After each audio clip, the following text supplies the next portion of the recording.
क्या बात है। वाह मालिक वाह। ओहो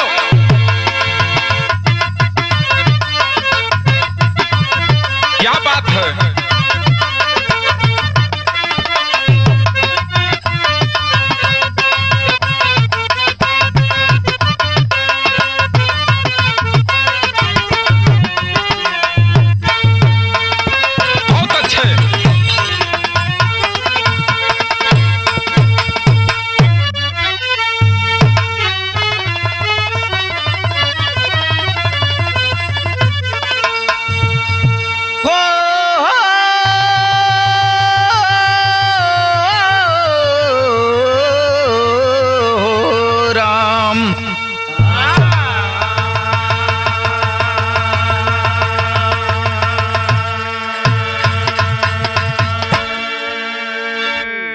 अच्छा बाबूजी, हम ब्रिजराज यादव नटराज स्टूडियो जौनपुर अंकुर भैया के देख रेख में ई बिरहा का रिकॉर्डिंग हो रहल बा।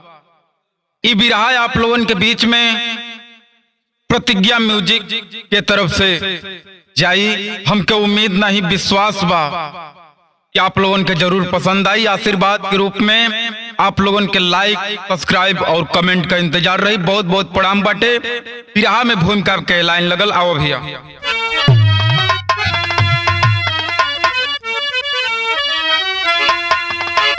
पति और पत्नी का दुनिया में यारों एक दूसरे के ही पूरक होते, एक के बिना एक होता अधूरा, तन्हाइयों के ये पल न गुजरते। मगर इश्क का भूत सर पर चढ़े तो 7 जन्मों का वादा है पल में बिखरते। बन जाते हैं तब वही यारों खाते, ब्रिजराज जिसको हम अपना समझते।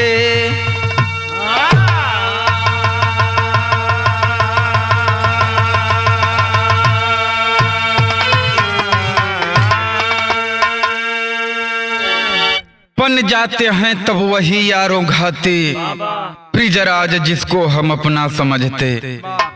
वही सीने में खंजर भोंकने का काम करते हैं, जिसको हम अपने दिल से भी ज्यादा प्यार करते हैं। बिरहा में एक लाइन गजल का टुकड़ा है, कैसे है भैया।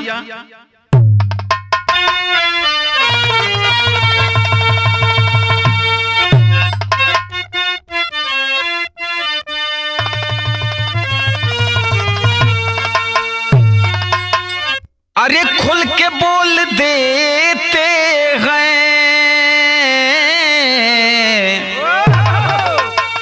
हाँ खुल के बोल देते हैं, दिल में शक नहीं करते।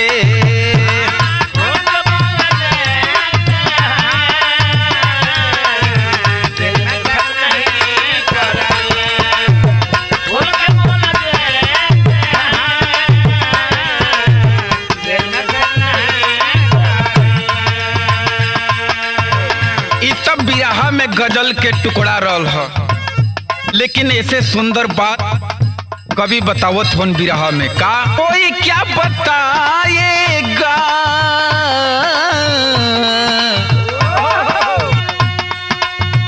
कोई क्या बताएगा, क्या हुआ जमाने को। कोई क्या बताएगा,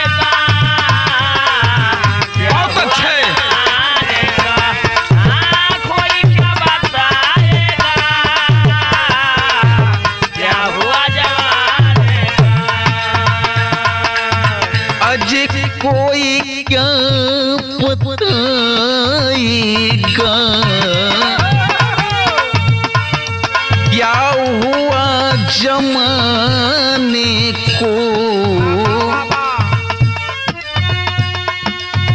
फर्क करना मुश्किल है,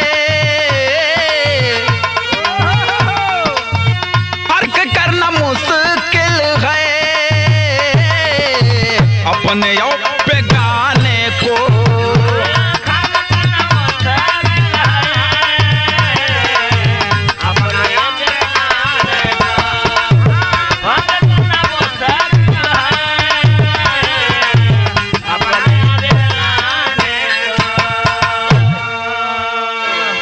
भैया यहीं से बात का शुरुआत हो गई। लावा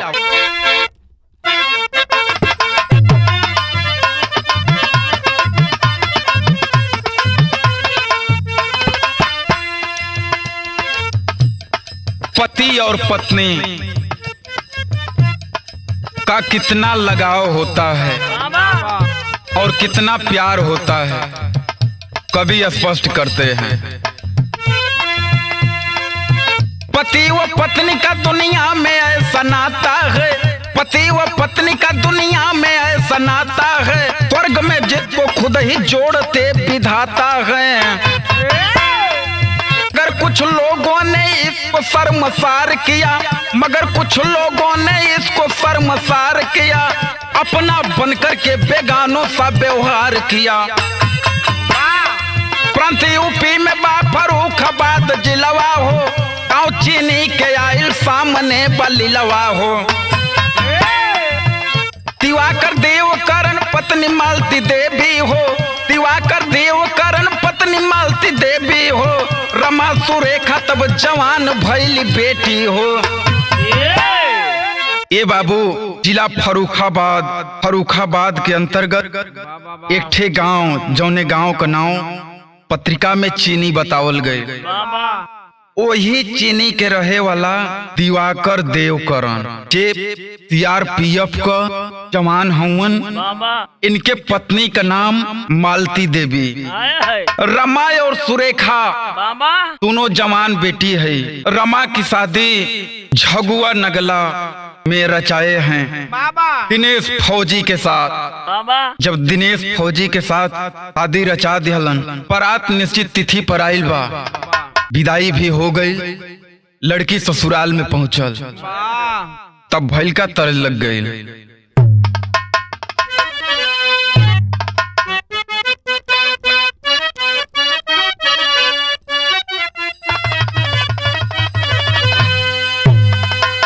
गीतिया उहे बा, खटिया के नीचे बैठे चोरावा, अरे खटिया के नीचे बैठल चोरावा, सासुर लेके आओ हो या जोरावा।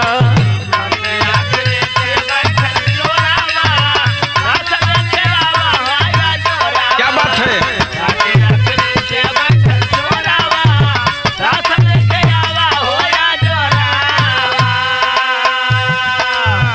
लेकिन आइल सुहाग वाली रातिया, आइल सुहाग वाली रातिया, मीठी मीठी करे दोनों बतिया।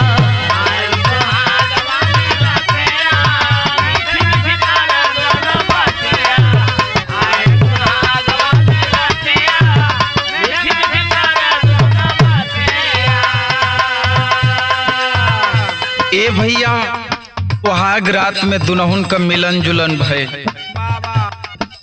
रमा और दिनेश को ये अक्सर देखे के मिलेला कि फौजी जवान जो रिटायर नहीं होलन सरहदे पर तैनात रहे। तो से 15 दिन का छुट्टी बा, छुट्टी बिता के अब सरहद का तैयारी करत हो। उस समय भइल का छुट्टी खत्म भइले, सरहद पे गईले,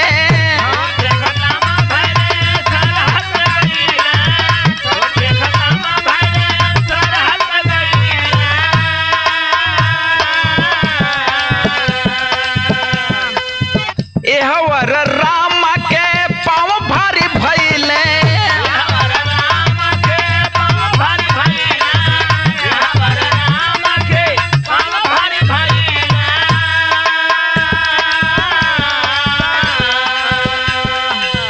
बेटा पैदा खुशी के वक़्तिया, बेटा पैदा खुशी के वक़्तिया, मीठी मीठी करे दोनों बतिया।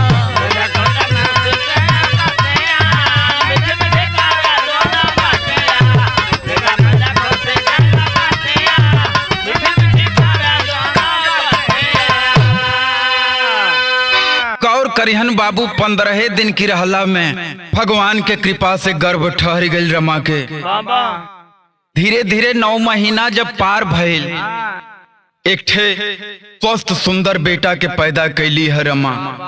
अब आज का पूछे के बा, अब दिनेश फौजी भी घरे आइल बा न, और घरे मंगल गीत होत बा। ओ समय के भाव कभी लिखल न, तरज लग गए।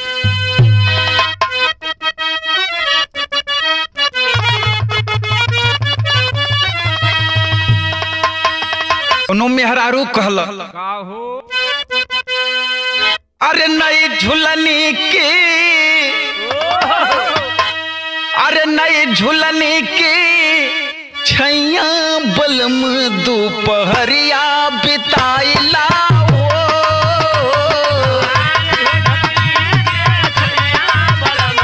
अरे क्या बात है,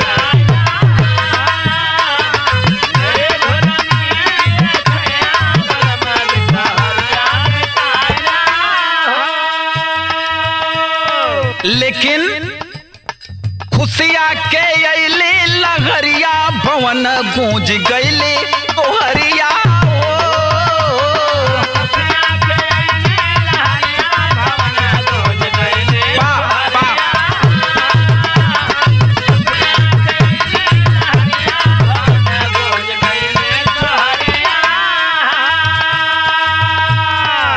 ए भैया घर में मंगल गीत गूंजत बा, खुशी का माहौल बा। धीरे धीरे समय बीते लगल। भइल का जब कुछ दिन बीतल त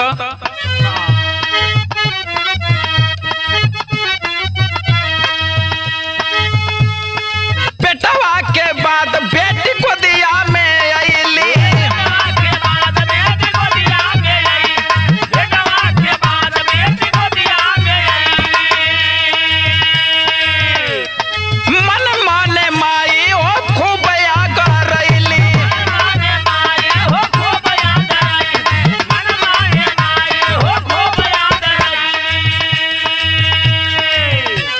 जगमग भइली बखरिया भवन गूंज गइली सोहरिया। क्या बात है,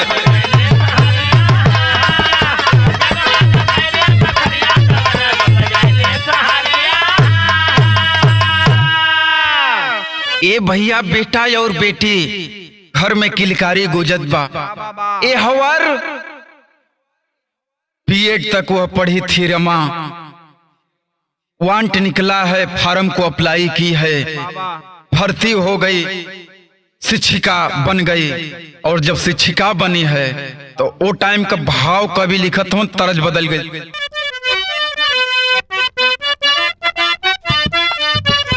अरे क्या बात, भइल का गीत का बोल बा।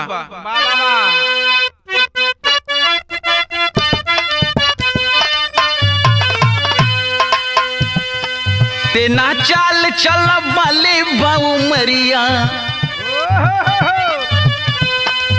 ऐसे ना चाल चल बाले बाऊ मरिया। तबाह कैलो गोरी मारी मार के नजरिया, तबाह कैलो गोरी।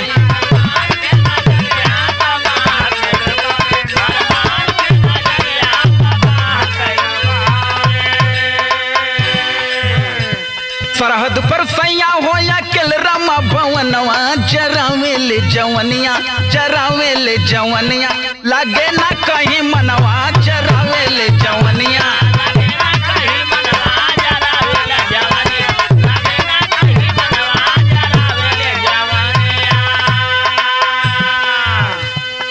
रहले बगलिए अनमोल दिलदार हो,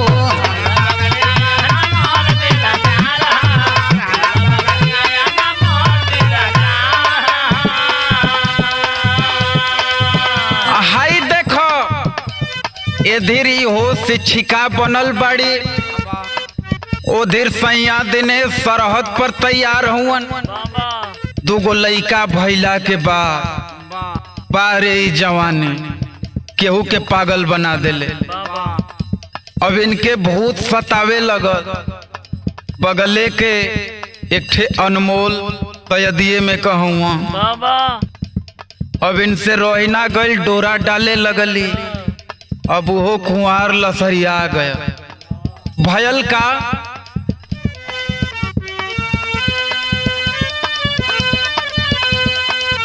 कहले बगलिए के अनमोल दिलदार हो।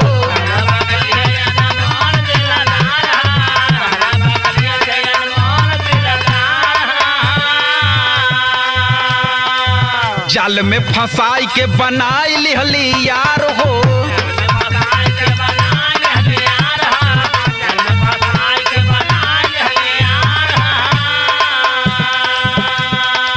चौले मिले ना तौले आवे न चयनवा जरावे ले जवनिया लागे ना कहीं मनवा जरावे ले। क्या बात है।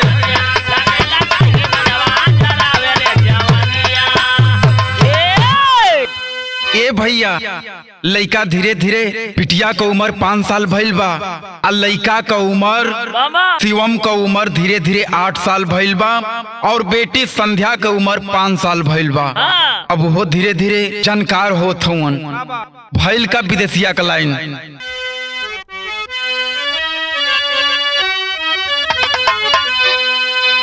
ए बाबू रामायण मूल के तब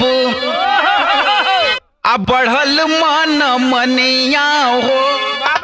आ गाँव पर जानी गईलीन करहनिया।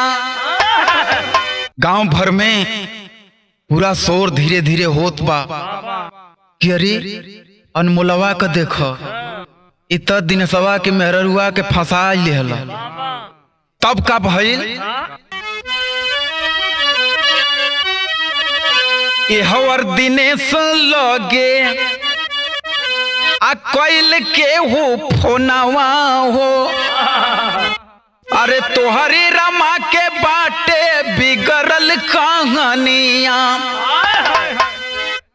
आ सुन भइले सुनी के हो ऐसन खबरिया। तब पैरवा के नीचवा से खिसकल जमीनिया। आ फोन कई पूछे जब अपनी गदिलवा से आपा से बतावे तब माई के कर दनिया। फोन लगौले हुआ दिनेश घरे शिवम से कुछ बात पूछूंगा शायद बता सके।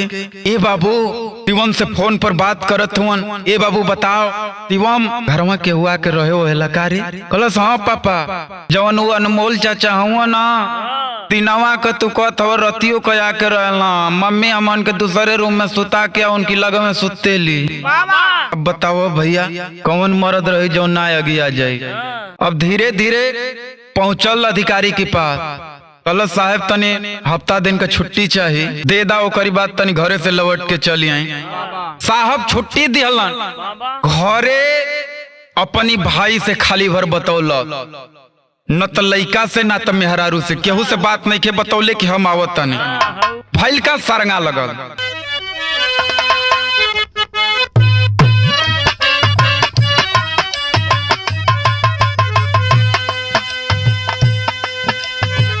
अइले 11 बजे रात के भवनवा।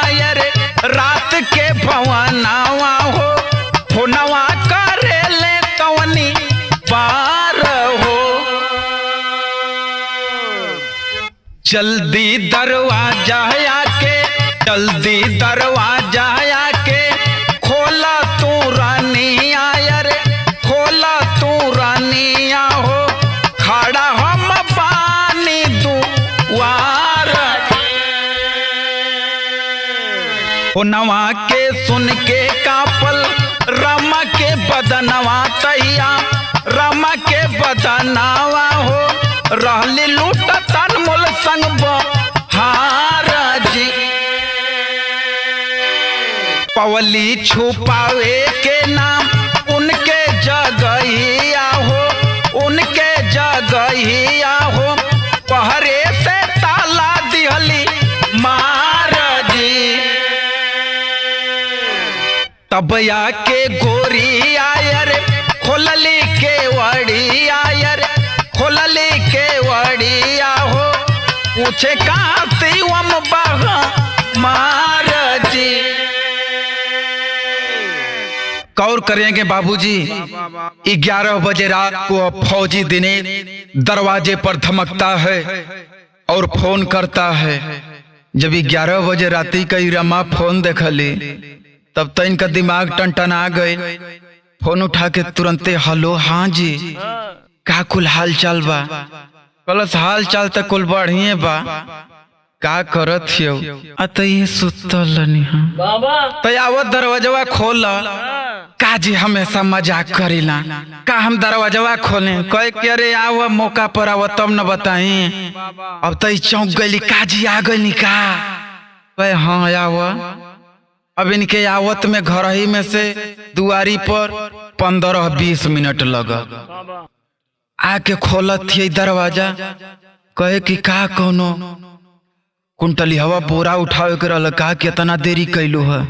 कहली अरे ना जी बड़ा गर्मी बा कुल कपड़ा पड़ा छितिर बितिर भइल संहारत में टाइम लगल है। कलस के अच्छा ठीक बा ई बताव शिवा मामा कहाँ बाटे। ये बाबू गइल बाटे अपनी लड़का के पास अपना बेटा के पास अपना बेटी के पास प्यार दुलार करत बा।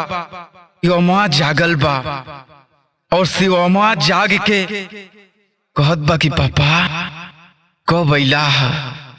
अबे अइली है बाबू लो है मिठाई खा लो। मिठाई खात बा शिवमा आ ओकरी बात कहला कि ये बेटा सुत जा सवेरे फिर हमन के बात हुई। फैल का टेरी कलाइन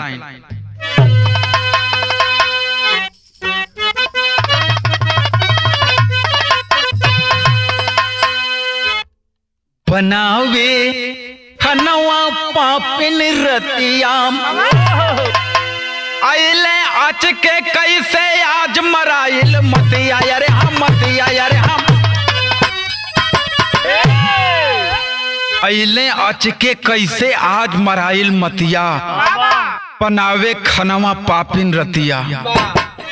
सोचतिया कि न कोनो फोन न कोनो बा इका मालूम कौन बात है कि इतनी राती कइला हां कबो इतनी राती का ना आवत रहल हां बहिन के जानकारी त ना हो गइल बा। और देर वो भीतर से भुड़कौते बा करे खोल ले गरम होता। अनमोलावा अभी जाके पल्ला की आड़ से कहली कि अरे तो घरवे में आ गइल बा चुपचाप पटाइल रह अब जागल बा। अबे भैया खाना बनावतिया आया मन में फितुर बढ़ावतिया भइल का अब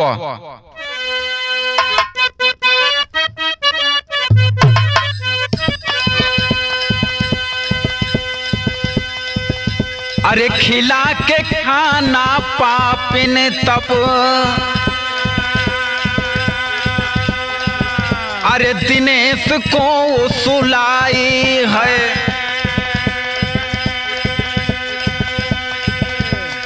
अर्धनींद में दिनेश सोया अनमोल को जा समझाई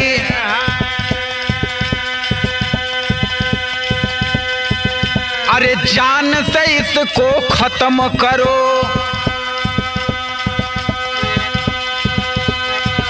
फिर नहीं तो सामत आई है।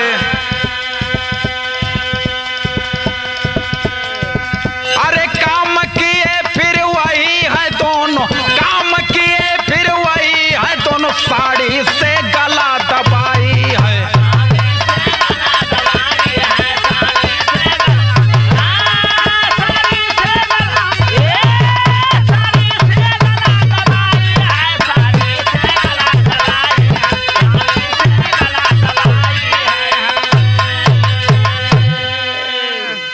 गौर करेंगे बाबू यह थका हारा फौजी खाना खाता है और खाना खाने के बाद सो गया।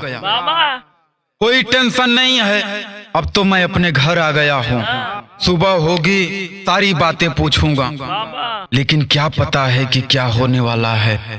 इधर वह चंडालन रमा अपने यार अनमोल को जाकर के बताती है अगर जग जाएगा तो हम दोनों की सामत आ जाएगी। एक काम करो, आज रात का ही इसका खात्मा कर दिया जाए। जाती है, साड़ी से उसके गले को दबा देती है। ए बाबू, ये तनों से सबूर नहीं भइल। कैलों से का दोनों मिलके गीत बदल गए।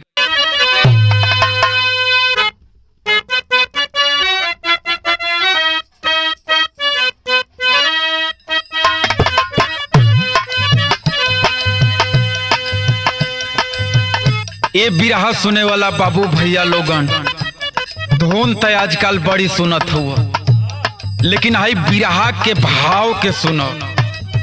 कैसे भैया? मानवा न भरल देखबा,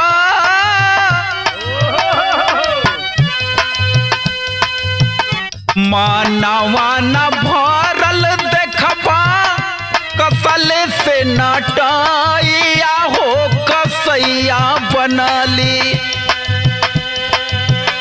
कुल्हाड़ी उठवली तब कलाइया हो कसैया बनली।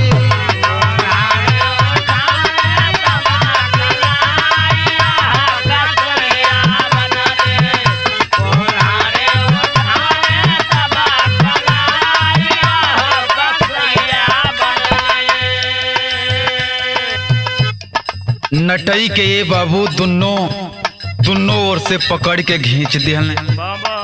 वह दिनेश तो वही दम तोड़ दिया, लेकिन एतनों से सबूर नहीं भय।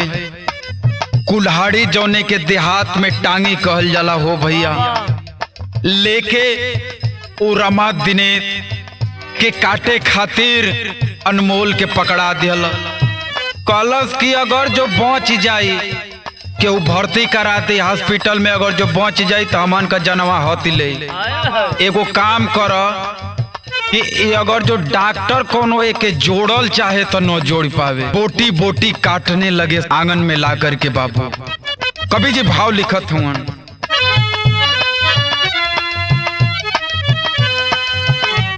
आंगने में बोटी बोटी,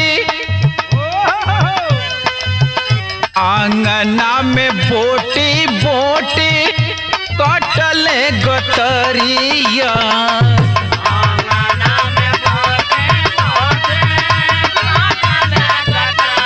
बाबा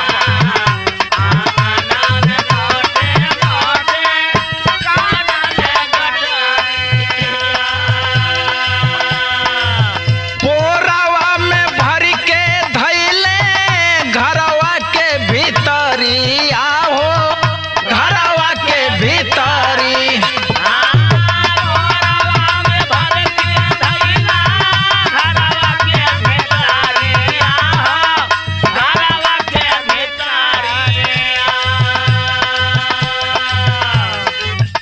अरे भइल सुबह पूछे,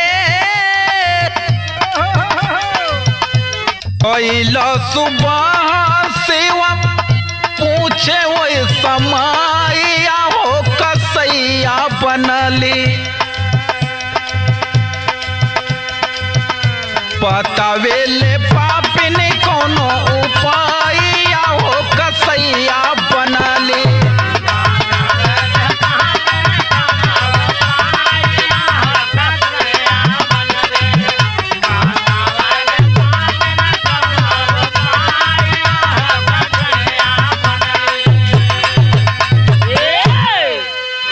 गौर करेंगे बाबू, बोटी बोटी काट करके उस दिनेश को एक बोरे में भर करके और उसी रूम के अंदर छुपा देते हैं। जब सुबह भइल बा हो बाबू, 8 साल का उसी वो मामा, जब ओकर नींद टूटल बा, ये मम्मी पापा कहाँ हुआ, लुभा रहे है उस बच्चे को। लेकिन पापट में कभी जी भाव लिखत हुआ,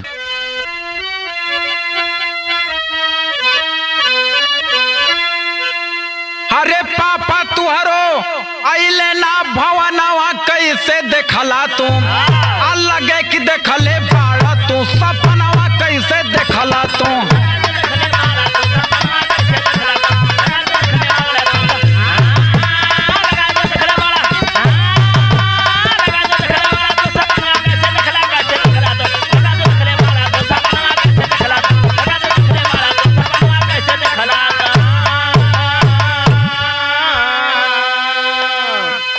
पाके त शिवम खोजे पूछे जिदी आई हो, अतवले महेश गईले दुआरे पे आई हो।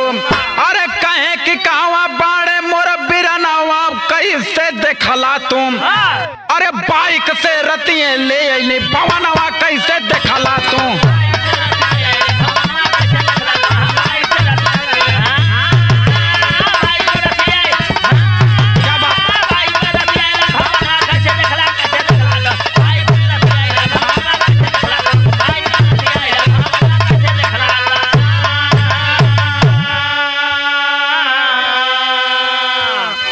गौर करेंगे बाबू, इधर शिवम जिद ही कर रहा है उस रमा डायन से। तब तक उसके चाचा, शिवम के चाचा महेश, जो दिनेश के बड़े भाई हैं, आ जाते हैं। शिवम, अभी दिनेश जगह नहीं है क्या? अरे चाचा, हम उन्हीं के तो खोजत हैं, लेकिन मम्मी कहती है कि तू सपना देखले है, अइले नहीं खा घरे, अइले नहीं खा। हम रतिये दुआरे पर छोड़ के गाँव में आ कैसे नहीं खा आए। फैल का भैया अल्लाह का लाइन।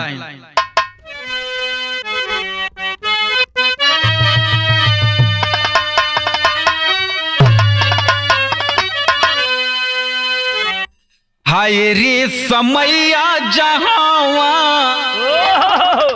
हाय रे समैया जहमा नेक रहल खुशिया भैया।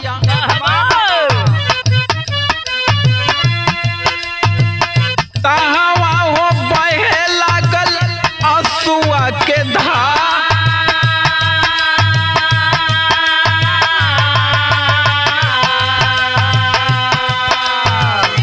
रामा से पूछे जब पिरना के खबरिया भैया।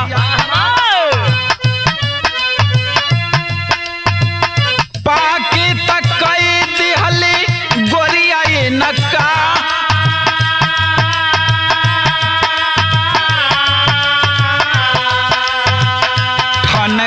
माथा तब थान कल माथा तब पुलिस बोलाई होली हले।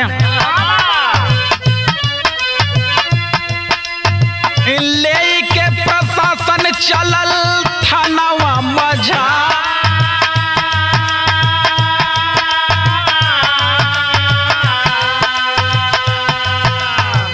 महिला पुलिस जब पूछे लगली बतिया भैया। हम नहीं जानत बनी सोनी सरकार,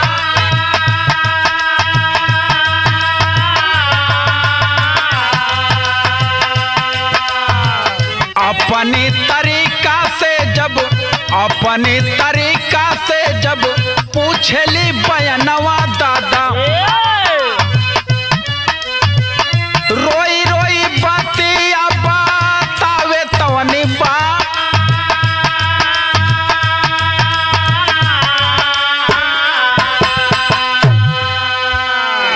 महेश का माथा ठनका कि अभी रात को मैं अपने भाई को उसके घर पर छोड़ करके गया और यह कह रही है कि नहीं आए, का मतलब कि कुछ गड़बड़ है। शिवम से भी जब पूछने लगा, हाँ चाचा पापा आइल रहुआ, उनका ले आइल हम मिठाई भी खवे, लेकिन हमार फिर नींद लग गई चाचा, हम नहीं जाने पावे कि फिर बाद में का भइल बा। प्रशासन को बुलाते हैं महेश, और इस रमा डायन को जब महिला पुलिस पकड़ करके लेकर के जाती है थाने पर और पिटाई करने लगती है, सारी बातें उगल देती है। क्या बताती है प्रशासन को? खड़ी कलाएं।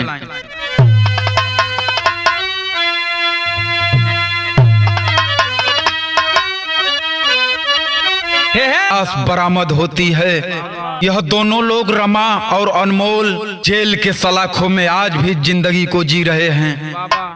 दोनों बच्चों को, शिवम और संध्या को, दिनेश के बड़े भाई महेश आज पाल पोस रहे हैं। 5 मिनट के खुशी के लिए पूरे जिंदगी अपना तो जिंदगी बर्बाद किए ही, 2 मासूम बच्चों का भी जिंदगी तबाह कर दिए। यही इश्क है और यही आज का प्यार है बाबू। आखिरी लाइन में संकेत बा,